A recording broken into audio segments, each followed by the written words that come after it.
Hi, I'm Despa Robinson. You are watching B83, and this is another episode of Meet the Artists. And on today's episode, I have with me Manny's very own Wrigz. Yes, that's How you doing, bro? Cool, I'm cool. Yeah, man. Thanks for coming down, bro. No worries, no worries. How was the journey? It was smooth. We just went to check JDZ Media quickly. You got something. Yeah. You get something in. Yeah. Get them a quick freestyle. Yeah. And then we just came back here, got caught in the liquid traffic. But yeah, smooth, all smooth. How's things, man? I feel like it's been. I don't think I've seen you for years. Yeah, even not. Like nobody see it. Like that's what I'm saying. I've been keeping myself to myself for the last few years. A few things have changed in my life, and obviously I'm just preparing myself for the next phase musically. You get me? Because as you know, it's just a long road. So where have you been? Because well, basically, obviously, like within my own personal life, things changed. I had 2 children, so obviously, you know that's like, you know what I'm saying. So I've been kind of just adjusting and getting used to that, and my whole approach to music changed when I had a few realizations. So I feel like I had to take a few years out to kind of like unlearn and relearn, kind of. You get what I'm saying? So I've changed my whole approach. I've kind of built a new platform, and I'm ready to come at the game now from this new angle. So I feel like that's taken years. So I've been just watching the game go by, seeing new artists come, watching new things happen, and preparing. So what was it you say? Realizations and changing. What was it that's made you take that step back? I feel like I realized that we as artists have to control this ourselves. Like obviously we've all grew up having the big dreams of getting signed to a major label and doing this video and traveling here, there, like, and that's all good. But it's like, how long is it gonna last? Using the model that they kind of use, the labels, I don't think there's any longevity in that, and I want this to be my life. So when I realized that, do I want to be caught up in this in and out thing? Because if so, I've already been in and I'm out. So it's a wrap. You get me? So obviously it's like I took time to start building what I needed, start my own studio, I had to find my own kind of money system that's gonna fund the thing and so on. You get me? I mean, have you had much experience with major labels? I mean, you mentioned being in and out. Have you had much experience with that? I'd not had my own personal experiences, but through the times, you remember when A-List was happening with Wiley, there was a lot of label activity. So there was a lot of meetings with labels. There was a lot of things that I didn't know about, to be honest. So through that process, it's kind of like after that set in, I realized that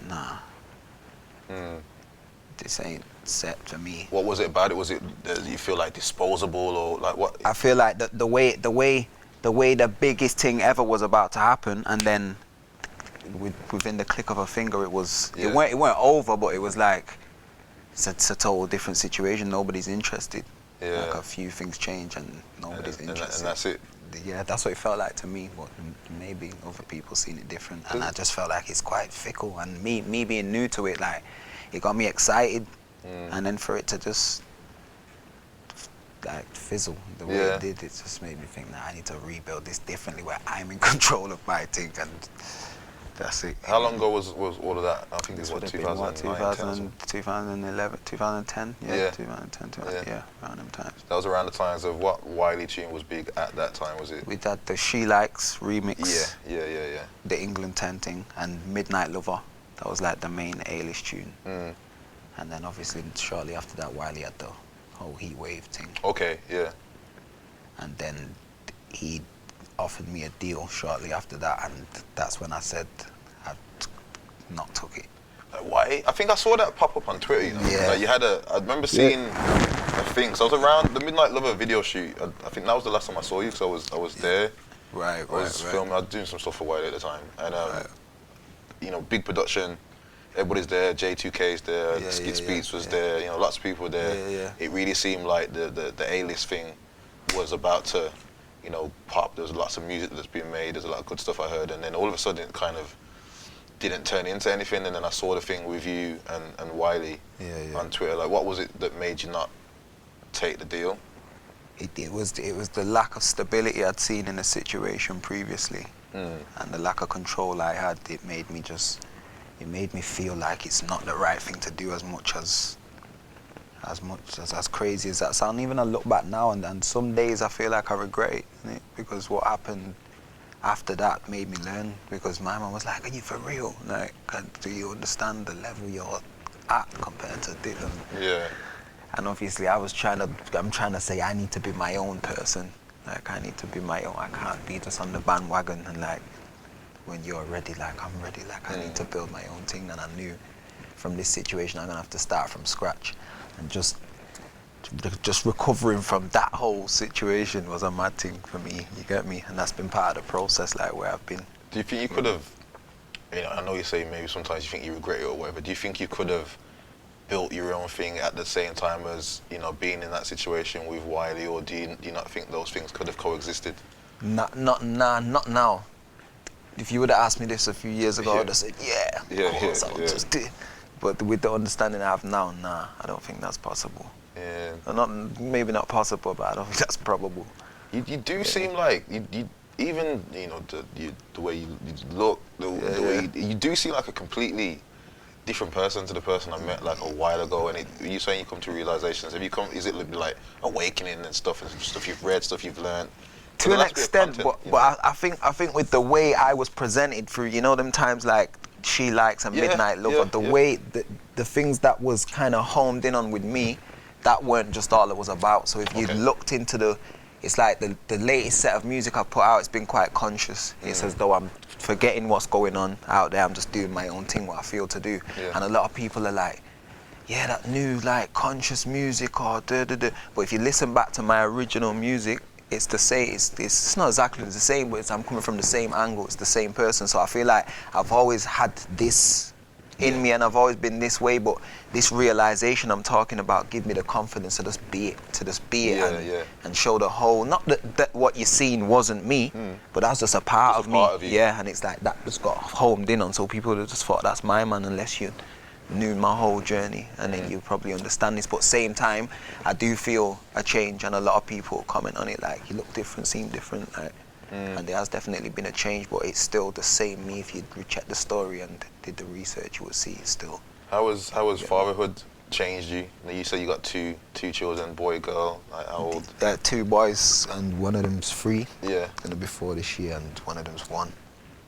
And I would say it has changed. It changed my life. It changed the way I live, and I didn't think it was going to change the way I live too much, because I was true to this and I was honest with it, and I was gonna do.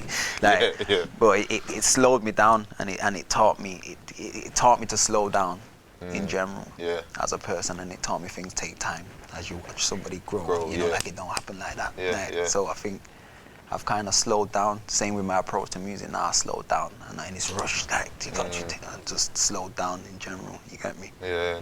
But I think it's been good, man. It's been good. I'm gonna have some more still. How many do you want? I don't know. Want them like 7, 8, 9, I don't know, but I'm gonna have some more. I'm definitely gonna have a few more. Yeah, definitely. So it's good, man, to see how that's affected your approach to the way you take like music and seeing something grow. Because I feel like a lot of artists, it's just now. It's gotta be now. I'm chasing this dream or whatever.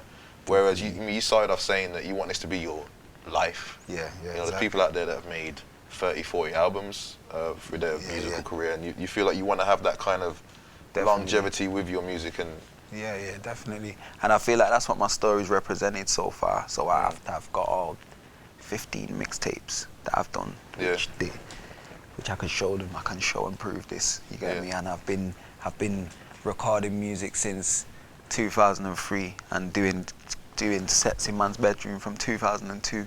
So I feel like my journey already represents longevity. I just know it's not been exposed to a lot of people. So I wouldn't expect people to know what this journey is I'm talking about, unless you're from where I'm from, basically. Then I'd probably expect you to have some type of knowledge. So you're about 14 years in, by the sounds of it. You say 2002. When you say it that way, it's like 14 years is a stint. It's nearly 15 years. It's a long time. And I was playing, I was on radio in like 2005, and I think I always bring this up to you, but it was on a Rough Squad beat. You, Licks, and Shifty, or actually it may have been you, Licks, and RIO. RIO it was, and a Rough Squad beat. Yeah. Have you still got that tune? I want it, like. I could probably find it. Well, that was 2005. You know, this I think 2004, 5. Yeah. This is you guys making grime music up in Manchester. Way before many people would have maybe heard of you at all. Yeah. And you know, there's obviously a little scene up there that was going on. How did you get started in music? How did that team come together? Who was your old crew? Like all of that stuff. Like, I want to know you. I want to know your backstory. Like I played before music. My original thing was football. Okay. So what I was always dedicated to was football. Growing up early teens, and the football team I played for, a few of us got trials at the same place, and we became kind of tight. Yeah. As the football team was dying off, those same group of people just doing music and this whole MC thing and I've always been into it from primary school. As much as football is my thing, from primary school times I used to have hysteria tapes of Trigger and if it come him, you get me, and pretend, you get me. So like it was always like in me. So as this football thing starting to look peak and it's getting real, you get me. Yeah. Just kind of latched onto that. I felt like that was the way we could vent, like. And then, you know, just you get more comfortable. I joined a crew called Hit 'em Up. So originally they already had the crew. You get me? Hit 'em Up, you know. So actually. yeah, and a lot of people used to think that they used to associate Hit 'em Up with me and Liquid mostly. Yeah. You get me? But we kind of joined that late.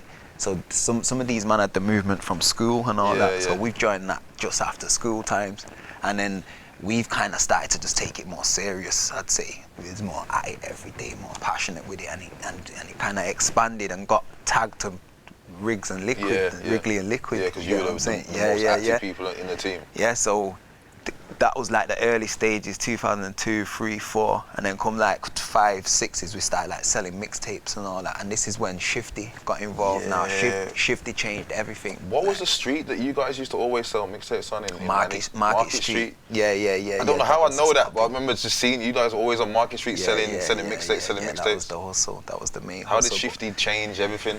Because just before the mixtape times, there was the whole youth club hype that carried on through the mixtape era as well, but that was where the main hype was at. Now Shifty had started to get his name on that circuit and rolling with Mayhem. You remember Mayhem? Yeah.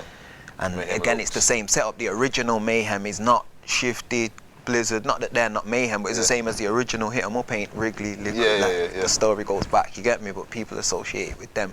So Shifty started getting his name about on the youth club circuit, and then I've met him, and I'd already had recorded music, and I'd showed him the full putting together a CD out. He had a mixtape out called Recognize 2004.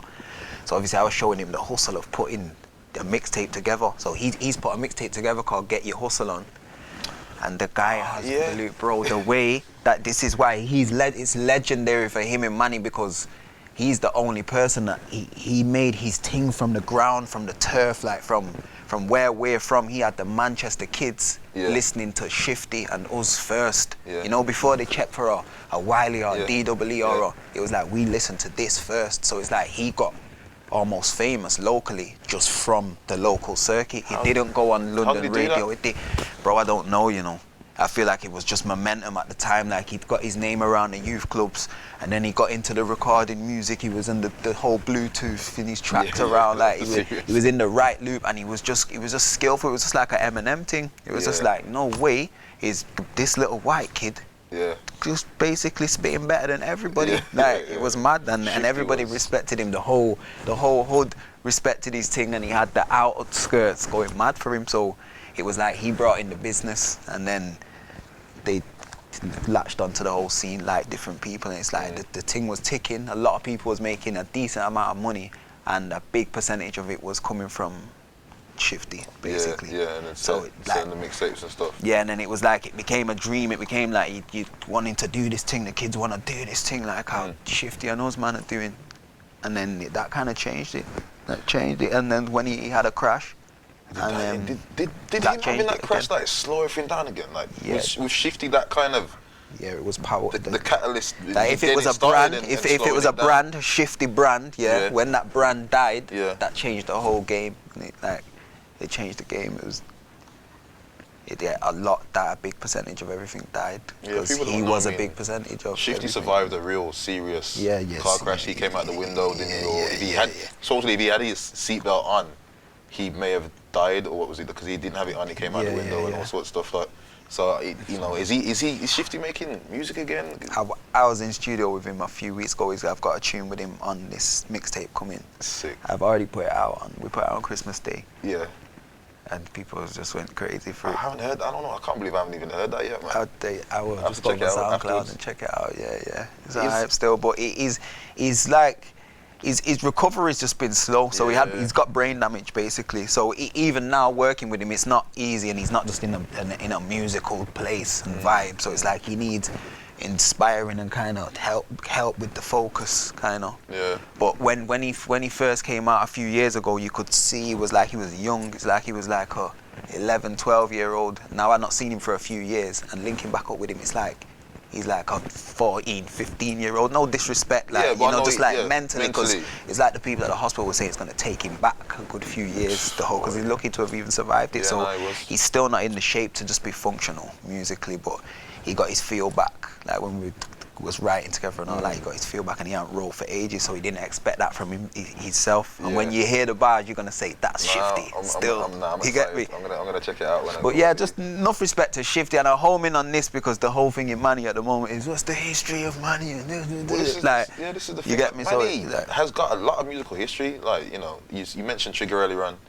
Massive pioneer in the D&B scene from how long ago?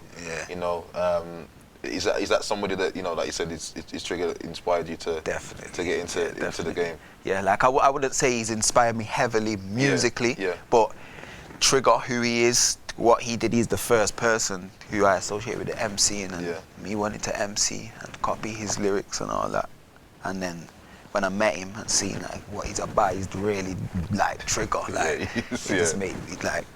He's my first inspiration. Obviously, there's a lot of people that's inspired me musically more, but he's my first inspiration. Like, who are your other inspirations musically and outside of music? Like, who inspires you? Like in the UK, anywhere, doesn't matter. A lot of people inspire me. My main like core inspirations are like Tupac, Bob Marley, Eminem, Nipsey Hussle. In the UK, I used to be heavily inspired by Dirty Dogs. Obviously, Wiley's a big inspiration. Kano, Gets, Dizzy. Yeah. Goes on. How did the you and Wiley? How did you get together? He came to Manchester, he's always on the move. He was there for a while, so he's came to Manchester, and he's just been working with different people, and then I'm really like people have mistaken me for being like a kind of stush character. When it's a bit, your moment is a bit more hype around your name, and you might not be. I'm not until I get really talking to you. I'm not a very talkative person, so I'll just say cool and keep myself to myself. So when he came to Money, I'd seen him and he'd just been like cool, and he'd been like, yes, Wrigz, and I just thought, sick that my man even knows me. Yeah, but I'm not really the type to be like, yo, let's think we could do a track and we could like, but there was people on him and he was working with different people, and I was kind of just kicked back in my own zone, you get me? And then one day I woke up and I just got bare missed calls, and a man saying it, and then a text man saying it's Wiley. So I think someone trying to make me answer the phone, you get me? So I'm still not answering the phone. And then my man messaged me again saying, yo, it's Wiley, you get me? So then I've answered the phone, and he's been like, I've got this tune for us, rare. So then I've just said, yeah, cool, gone to the studio. Then this was the She Likes original tune, so this wasn't the remix with Bear Man, and you get me? Gone to the tune, and 8 bars each, back-to-back thing. Feeling the vibe, it just happens smooth and fast, you get me? And then he sent the tune to Westwood that same night, and my man's been like, yeah, feeling it, played it, and then he's just been gas ringing me saying, yeah, they're feeling it, there. From then, it's like we was just rolling together for like every day for a while, and then the A-list thing, we was together for a while, regular as well, yeah.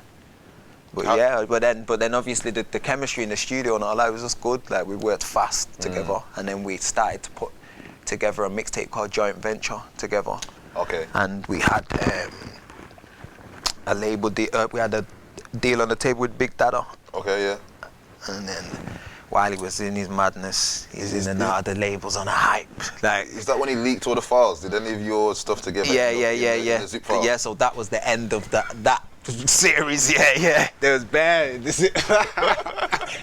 Yeah. So the zip files was like when he just had enough. That was all the music that we'd been working on and all that. How did you feel about that at the time? I was easy about it, but already I just had seen the roller coaster, the highs and the lows. I hear you.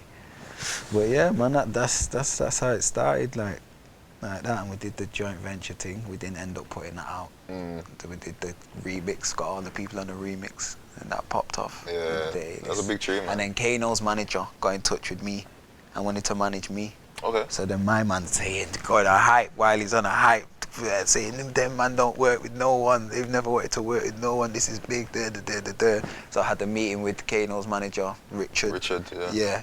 And then obviously the plan was to put out this joint venture, and then off the back of that they're gonna do my album with Kano, Wiley, Mikey J, and another producer, I can't remember who it was. And then he's gone into the Big Dada meeting the next day. And then again, you know, how Wiley on a hype antics. Yeah. And then do you know what? When I went to sleep in a hotel, and this is what I mean from before, when I went to sleep in a hotel that night, I was so gassed, bro. I was just on my own and I was thinking, no way, my man's explaining, my man's saying, this is gonna be the first time the UK's launched an artist like this. Like the same way 50 Cent was launched with Eminem and Dr. Dre. So Kano and Wiley are gonna be the executive producers of this, and people would have killed for this. So I'm going to bed that night thinking, no way. This is mad, bro. This is at the right time. I got the single with Wiley and Jodie Connor. That's when she was just popping times. You get me? Yeah. The radio, Mr. Jam was playing it. They get me. A-List was popping.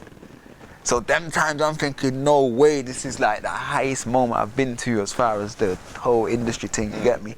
So that quickly turned into me not being able to get hold of Richard, and Wiley saying, yeah, I spoke to Richard, and now this is happening now, we're not doing the thing with Big Dada, we're gonna do, and I just couldn't keep up, bro, because I'm being passive, because I'm new to this level, so I'm saying, all these things are happening. Cool. And then when I started to see the lack of consistency and how crazy this was and how much it meant to me, and to come down from that, I think, all right, so that's not happening, what's happening then? You get me? And then it was too much, it was too extreme, and then a lot of people didn't even see this, you get me? So then it's like, me going through all that made me think I can't do this, and then go back to money with a different perception and expectations of the game, and it's not good for me and my journey, you get me? Course, so then, you get me, all that just made me think, nah, I need to do my own thing, start again. I know I'm gonna go back to zero, but we get back there, you get me? I mean, after all that, all the videos and being with Wiley and all these artists, you know, when you go back home to Manny essentially, or you're in Manny, did people ever be like, what are you doing, bro? Like, you know, why are you not? Yeah, of course. All the time. It's kind of stopped now. You get me? Because it was kind of a while back. This now. It was a few years ago. At the time, it was a lot of that. Like, yo, you should be doing this. Why are you not doing that? You get me? But people looking in from the outside, they don't have the full understanding.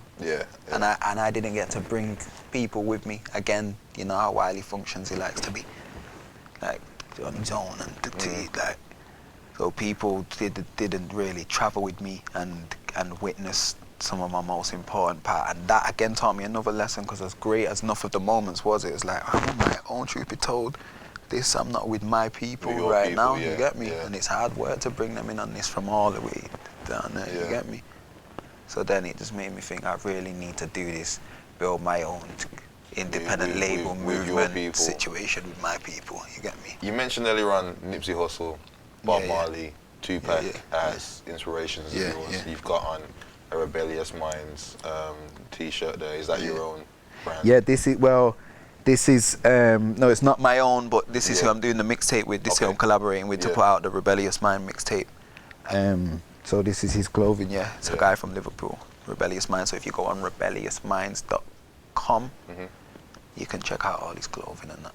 It's sick. And the reason why I mentioned those three people, Nipsey being, you know, an entrepreneur, innovator, somebody that's definitely about the hustle and being about his own thing and ownership. You know, Tupac and Bob Marley, very revolutionary-minded people. Again, we're about building people up and ownership and stuff. Is it like their music and their kind of inspirations making you think like, you know what? Yeah, I'm about. I just relate to the angle and the feel, and when they kind of express their views on the world, or in Nipsey's case, his views on the industry, I just relate. I look back and I think, that's what I've been trying to do. When I looked at Nipsey's thing, I thought, that is exactly what I've been trying to do, but you're really doing it. Like, I'm just trying to do it, you get me? But I relate to what you're saying. Same as Tupac's whole approach and his passion and his view of the world. It just made me feel like I relate to it, like it makes sense. Same like with Bob Marley. So it's not them putting you onto that. Yeah. It's almost them boosting you or giving you the confidence to, you know what, right? My man was doing that too. I felt like that. I probably wouldn't have said nothing until I seen my man was living like that and everyone's cool with my man. My man's the great cool. So yeah, that's how I feel. I feel it. It inspires you, it helps you like, because them man went against the grain, innit? So it's just like, you're the minority, supposedly. So sometimes it's good to see the winners and it give you inspiration, you get me? So that. So do you want to, you say, you know, have an independent label, be around your people. There's a few things going on in Manchester, but in terms of like, you know, grime and hip hop wise, apart from like levels, you know, those people, I don't see as many people as I used to from Manny. Like, you know, what's going on? Do you want to kind of be the person that puts people on, or what's happening in Manchester? It's a big city. I just don't see. I just think there's a lot, like, in Manchester now. There's a lot of people wanting to do this again. Like, I feel like that ran out a little bit. There was a lack of inspiration, a lack of people that the youths want to be like. So like, I feel like the energy's back now, but I feel like there's this misunderstanding of the game where everyone's sold to themselves because they've got this perception of what they've got to do and what they shouldn't do, and that I think there's a breakdown at the very beginning with the very basics that you need to have a scene and to have a platform, your own one in your city. There's a breakdown at a very basic level. Do you get what I'm saying? So just basic acknowledgement of another artist, acknowledgement of there's a mutual scene. It doesn't belong to me, it doesn't belong to you. Like, I'm not gonna benefit, I ain't hustling you. You're like, it's for the platform. There's nobody working on the platform, you get me?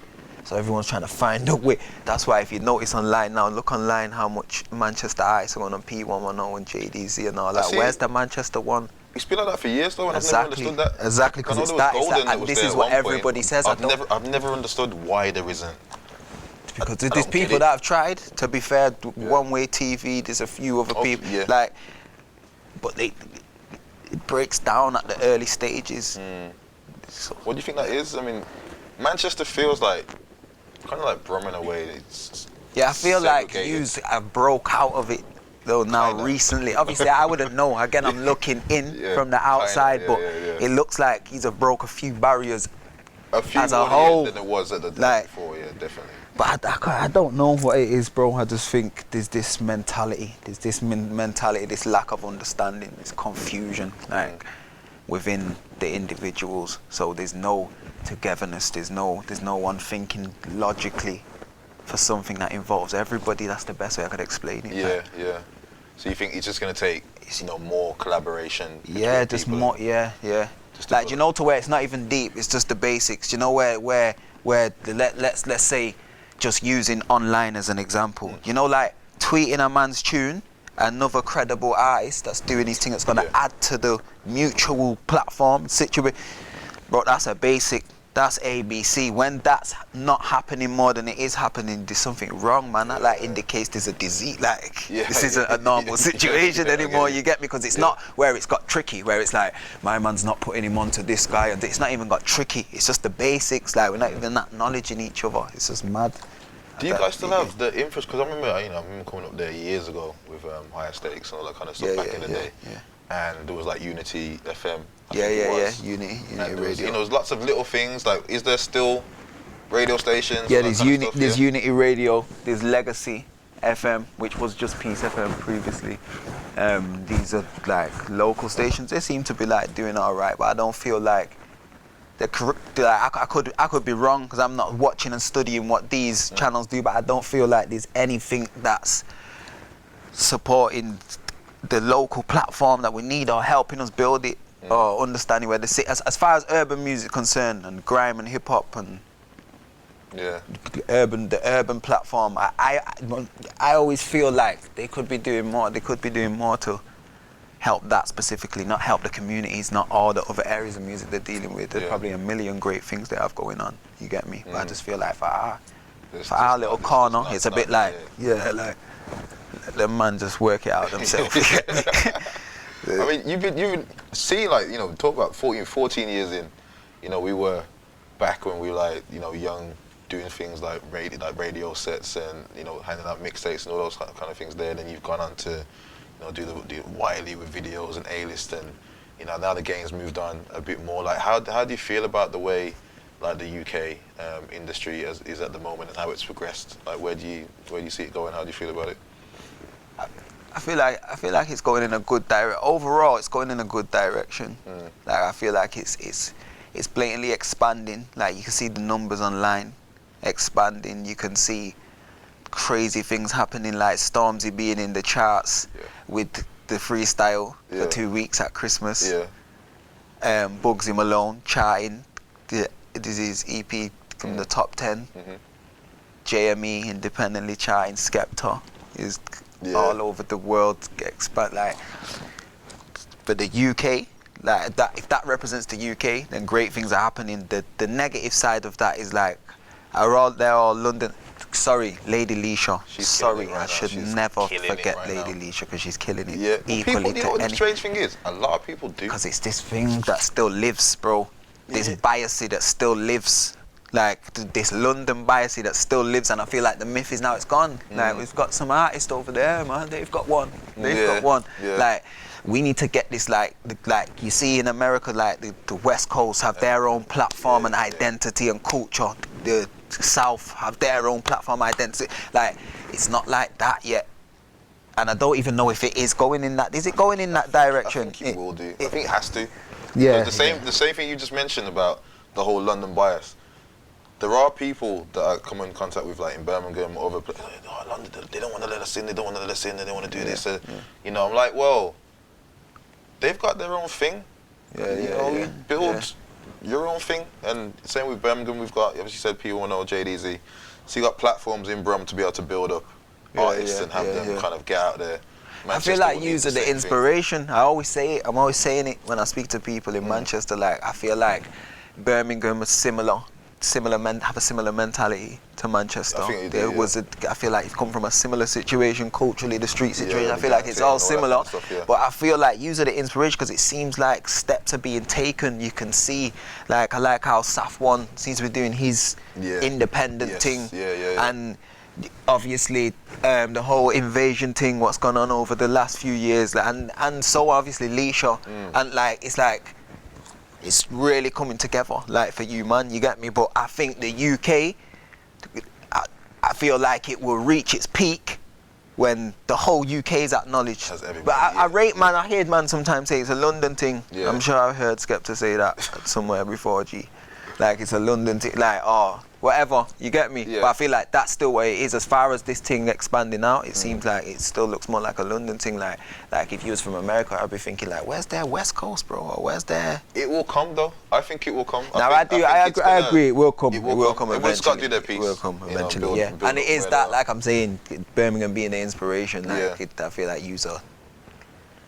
Do you think Bugsy, you mentioned Bugsy, do you think Bugsy's helped the Manchester identity and really start thinking, like, you know, the youths coming up, like, okay, we've got one now? That definitely 100%. That's what, when I said before, there's that feeling again in Manchester where people want to do this, so there's someone for the youth to think, I want to MC like, you know, like it was Shifty. And it's possible, like, I want to MC like Bugsy Malone. So definitely you can feel the energy in the city for that. No, that's definitely good. That's good. I think I'm gonna get into my wrap-up question. The one question that I always ask anybody that comes in at the end is, where do you see yourself in 3 to 5 years? What's the next 3 to 5 years for you look like? 3 to 5 years, I see this in C4ENT is the independent record label that we're putting together and still building. I see that becoming established in 3 years' time. I see throughout the UK, and I don't even like to think of it as like throughout the UK, because I think it's just as easy to make an overseas link now or something happen overseas as it is. But I think on a bigger platform, the C4ENT will be established and have at least 1 or 2, 3 active artists. That's where I see myself in 3 to 5 years. Like. And how about for yourself musically? But I will be one of those artists that's popping on the label. Yeah. Like, I will be one. And Showa, the female artist, who's like an R&B kind of, she's got a little rappy twist to her. She will be one also. And you can check her music. Yeah, no, I will do, man. But yeah, so same for me. Like, I plan to be back past where the level that I reached. So I see it like cycles. I believe the universe works in cycles. So that's how history repeats itself, and you feel like I felt this happened before, but just differently. Like, so I've been round the cycle once, you get me? So I remember when it was a dream to even meet enough of them, man, you get me? And then it became where you're on the tune with them, bro, or you're traveling there, or you're doing this, or you're gonna get a big deal, or like, you get me? That was my dream. So that was like, no way is this happening to me, you get me? Now I believe that's gonna happen again, this time within my own situation and building my own home. I know it's gonna happen again. God give me life and health. I know, you get me, for a fact. So that's where I see myself, like, climbing back up to where I was and beyond for myself. You get me? Man, I look forward to it, bro. I look forward to it. Bro, thank you for coming in. Definitely, I appreciate it. No problem, man. Yeah, man. That's another episode of Media Artist. I am Despa. You've been watching B83, and I'll see you soon. See you on the next episode.